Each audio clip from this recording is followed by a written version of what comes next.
کچھ ایسی نشانیاں ہیں جن لڑکیوں میں پائی جائیں تو آپ سمجھ سکتے ہیں کہ لڑکیاں بابرکت ہیں، کیونکہ آپ نے اکثر لوگوں کو یہ کہتے ہوئے سنا ہوگا کہ جب کسی کی بہو آئی یعنی کہ شادی ہو کر آئی اور اس کے بعد گھر میں تھوڑے بہت اوپر نیچے معاملات ہو گئے، کاروباری لائن، بزنس لائن، تو گھر والوں کے ذہن میں خیال یہ آتا ہے کہ یار یہ بہو ہماری جب سے آئی ہے جب سے ہم بہت زیادہ پرابلم میں آ گئے۔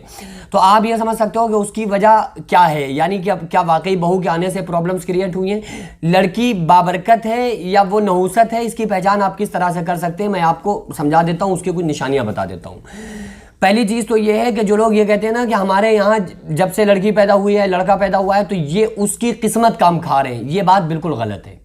کوئی کسی کی قسمت کا نہیں کھاتا ہے، آپ سوچ کر دیکھو جو اس کی قسمت کا ہے وہ اسی کو ملے گا نا بھائی، جو آپ کے بچے کی قسمت کا ہے وہ آپ کے بچے کو ملے گا، وہ آپ کو مل نہیں سکتا ہے، اور اگر آپ کو مل گیا تو وہ آپ کی ہی قسمت کا ہے، وہ کسی دوسرے کی قسمت کا ہو نہیں سکتا۔ ایک طرف تو یہ کہتے ہو کہ کوئی کسی کی قسمت کا نہیں کھاتا ہے، ہر انسان اپنی قسمت کا کھاتا ہے، تو یار کوئی انسان کسی کی قسمت کا کیسے کھا سکتا ہے؟ پہلی چیز تو یہ ہے۔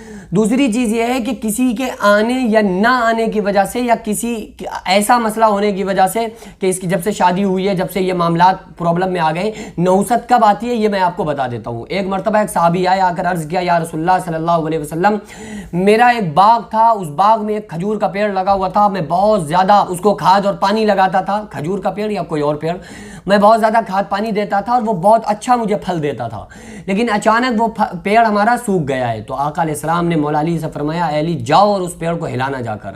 حضرت علی جا کر اس پیڑ کو ہلاتے ہیں تو وہ چونکہ سوکھا تھا، کوئی چیز تو اس سے گری نہیں، ایک ہڈی گری۔ مولا علی وہ ہڈی لے کر آئے، رسول اللہ صلی اللہ علیہ وسلم سے فرمایا یا رسول اللہ صلی اللہ علیہ وسلم، میں گیا تھا پیڑ کو ہلایا، سوکھا پیڑ ہونے کی وجہ سے کچھ نہیں گرا لیکن ایک ہڈی ضرور اس پیڑ پر سے گری۔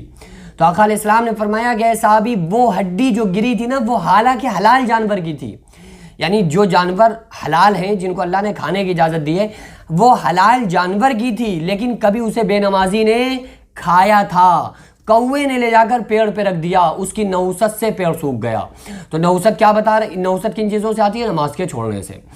بہو بیچاری نئی آتی ہیں، وہ تو قرآن کی تلاوت کرتی ہوئی نظر آ رہی ہوتی ہیں، بیٹیاں تو بڑی سو رہی ہیں، مائیں سو رہی ہیں، لیکن وہ عورت قرآن کی تلاوت کرتی نظر آ رہی ہے۔ پھر لوگ ان کو یہ کہتے ہیں کہ یار یہ نحوست ہے معاذ اللہ۔ بھائی ایسا کیسے ہو سکتا ہے؟ اللہ تبارک و تعالیٰ سے ڈرنا چاہیے کہ اللہ کی بغیر مرضی کے کوئی کام نہیں ہو سکتا، نہ سفر کے مہینے منحوس ہے، نہ کوئی جانور منحوس ہے، کوئی چیز منحوس نہیں ہے۔ اگر کسی چیز کی وجہ سے منحوسیت آتی ہے، نحوست آتی ہے تو وہ صرف انسان کے اپنے عمل ہیں، نماز کے چھوڑنے سے نحوست آتی ہے۔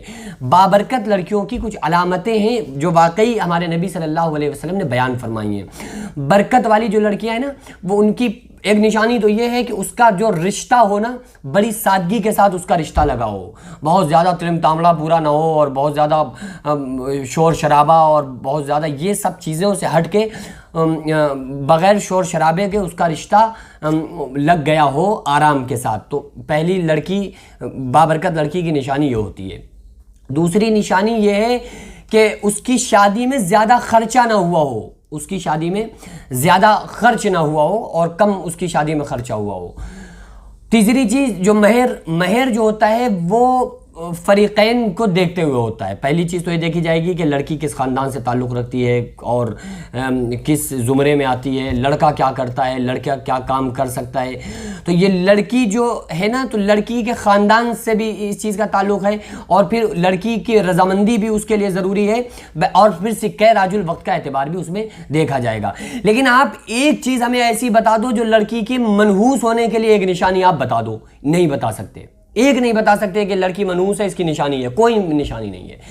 ہاں کیا نشانی ہے؟ وہ جو سب کے لیے ہے، چاہے وہ بہو ہوں، لڑکی ہوں، بیٹے ہوں، آدمی ہوں، بیویاں ہوں، عورتیں ہوں، مرد ہوں، کوئی ہو، نماز کے چھوڑنے سے بہت زیادہ نحوست آتی ہے۔ آقا علیہ السلام نے فرمایا روزانہ صبح 2 فرشتے آسمان سے زمین کی طرف آتے ہیں، اور جن گھروں میں قرآن کی تلاوت ہو رہی ہوتی ہے ان گھروں میں داخل ہوتے ہیں، جن گھروں میں لوگ جاگ رہے ہوتے ہیں ان گھروں میں داخل ہوتے ہیں، ان کے ساتھ وہ رحمتیں ہوتی ہیں، برکتیں ہوتی ہیں، وہ گھروں کے اندر آتے ہیں تو رحمتیں برکتیں آتی ہیں۔ لیکن جب 12 بجے تک اور 8 بجے تک 10 بجے تک گھوڑے بیچ کے پڑے سوتے رہیں گے تو سوتا ہوا دیکھ کر وہ فرشتے واپس ہو جاتے ہیں، ایسے گھر میں ہی داخل نہیں ہوتے۔ حدیث پاک میں آتا صبح تمنع الرزق، صبح کا سونا روزی کو روکتا ہے۔ تو جو غربت، پریشانیاں، نحوستیں آتی ہیں یہ ہمارے گناہوں کی وجہ سے آتی ہیں، کسی کی لڑکی آنے کی وجہ سے نحوستیں نہیں آتی ہیں. بہت زیادہ چرچے میں باتیں رہتی ہیں کہ وہ آئی اور وہ نحوستیں آ گئیں. آپ ڈرو اس بات سے, اللہ سے ڈرنا چاہیے. آپ کی بھی بیٹی کسی کا گھر جائے گی تو وہ بھی پھر ایسا ہی بولے گی, وہ ایسا بولے گی تو جیسا آپ کو لگے گا نا ایسے ہی اس لڑکی کی ماں کو بھی لگ رہا ہے. جیسے آپ کی بیٹی کو درد ہے نا, اچھا یہ صرف کہاوتیں ہیں, صرف کہاوتیں بچی ہیں کہ ارے وہ ہماری بہو تو ہماری لڑکی کی طرح ہے. کوئی بہو اپنی ساس کو ماں نہیں سمجھ رہی ہوتی ہے, اور کوئی ساس اپنی بہو کو بیٹی نہیں سمجھ رہی ہوتی ہے. ہو کوئی ایک آدھ تو, میری نظر میں تو کوئی ایسی ساس نہیں ہے جو اپنی بہو کو بیٹی کا درجہ دیتی ہو, بیٹی سمجھتی ہو. بہت مشکل پڑتا ہے. اپنی بیٹی روئے تو پھر دل میں درد ہوتا ہے, اور دوسرے کی بیٹی روئے تو سر میں درد ہوتا ہے. یہ حالت جب تک رہے گی جب تک کہ ہم معاشرے میں سدھار نہیں کرتے.